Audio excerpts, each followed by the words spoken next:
Hi everyone.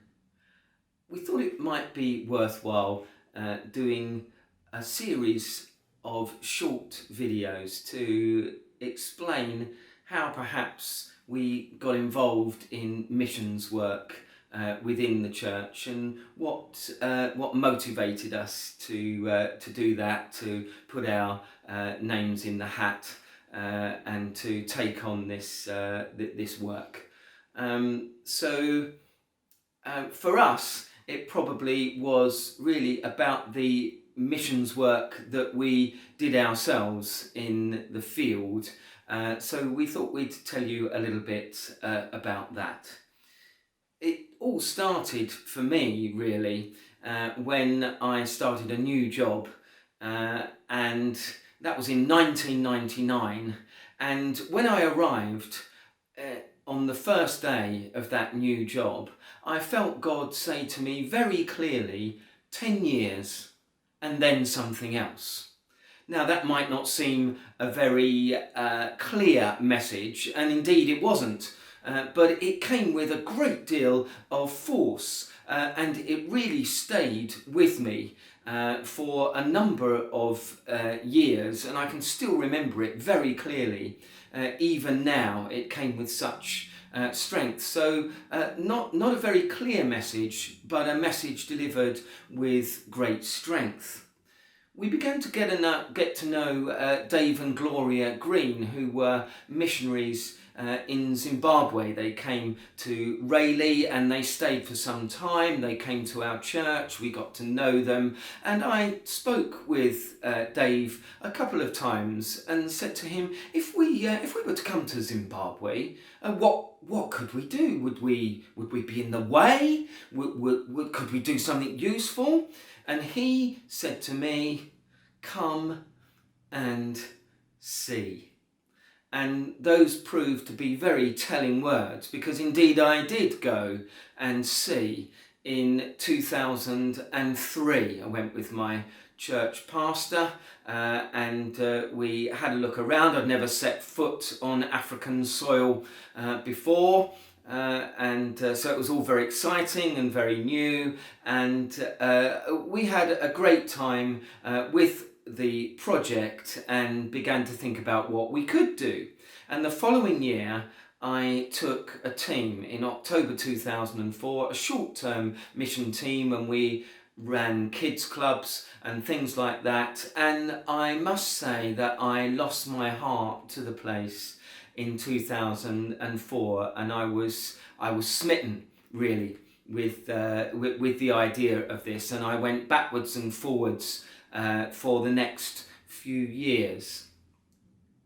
In 2006, I took Ruth along with me. We had a young family at the time, so we couldn't normally both go together, but we went for a short time, a few days, and I began to introduce her to some people, and I was really testing the water. In fact, it had been Ruth who had said to me in 2003, something went wrong with that trip, and the people who were supposed to be going had to pull out, or some of them did, and I was considering pulling out myself, and it was Ruth who had said to me, well, maybe this is part of the 10 years, then something else. So she made that connection, and now here we were, both of us, in Zimbabwe in 2006. And during one meeting we would have, I was playing it down really and playing it pretty low key, but I really wanted to know whether Ruth would feel the same as I did.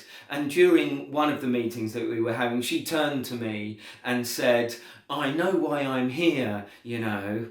And she'd already worked out that I was trying to see whether she felt that we could perhaps do something a little bit more crazy than we'd been doing up until this point in terms of our time with Zimbabwe.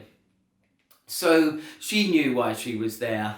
And from 2006, we really began to plan the idea of what it would look like for us to move to Zimbabwe for a significant period of time. We had school-age children, 4 of them. It looked a pretty impossible task, but at the same time, we really felt the calling of God to do this. And we were just trying to work out the nuts and bolts of it.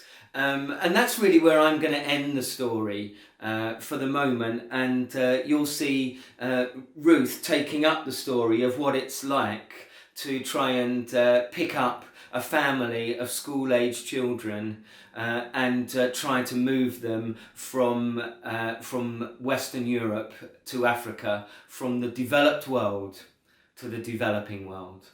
When Andy suggested that we considered moving out to Zimbabwe, we decided it might be a good idea to take the children out to Zimbabwe to have a look. So we got the opportunity to go out in 2007 to actually do the music for a wedding out there. So we decided to take all the children. In fact, Alex ended up playing the drums and Patsy sang at that wedding over there, which was a great experience. We also took them on safaris and took them to Vic Falls. And so during this time, we just showed them around to see what Zimbabwe was like.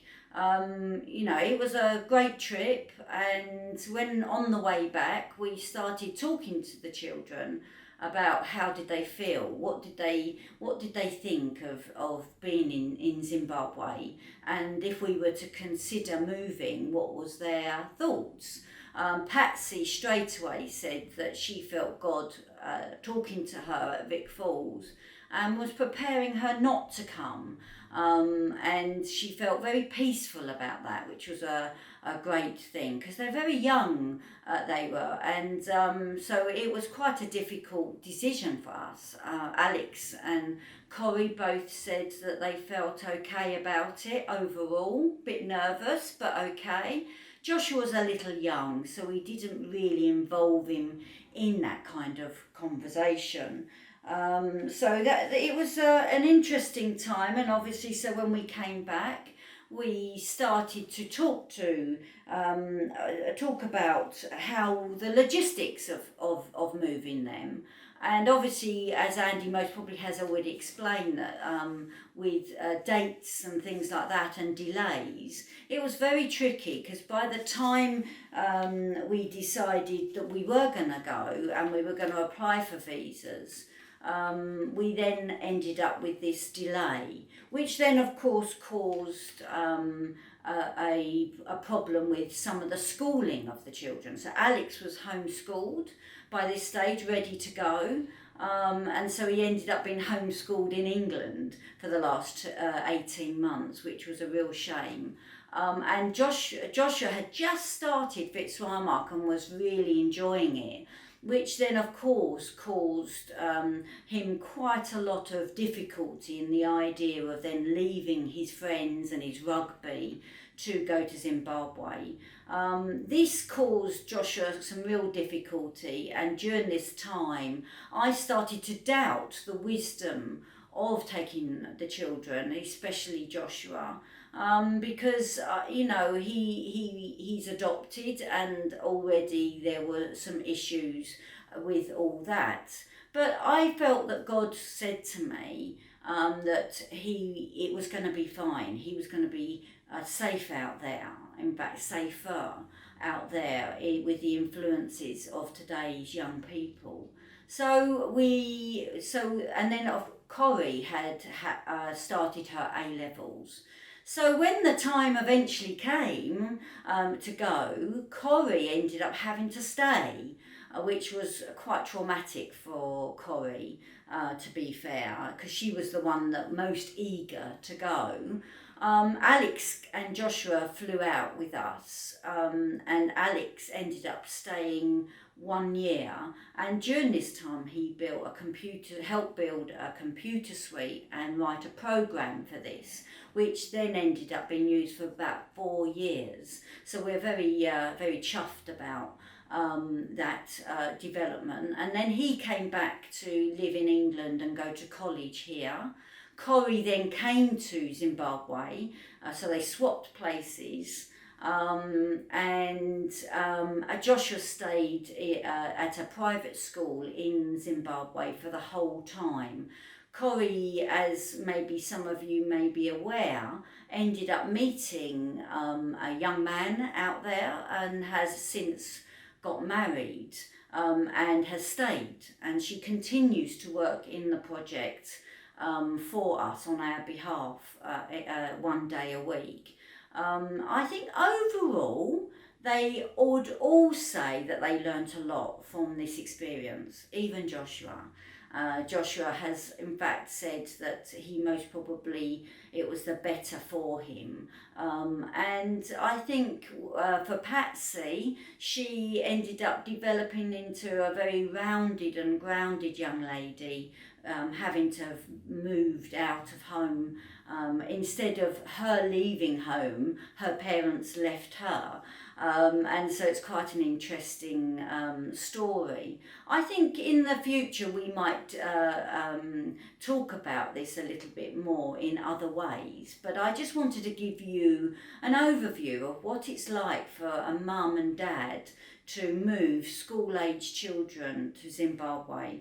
It wasn't as simple as I've just made out to be. In fact, we had many difficulties with loneliness and not having friends out there for the children.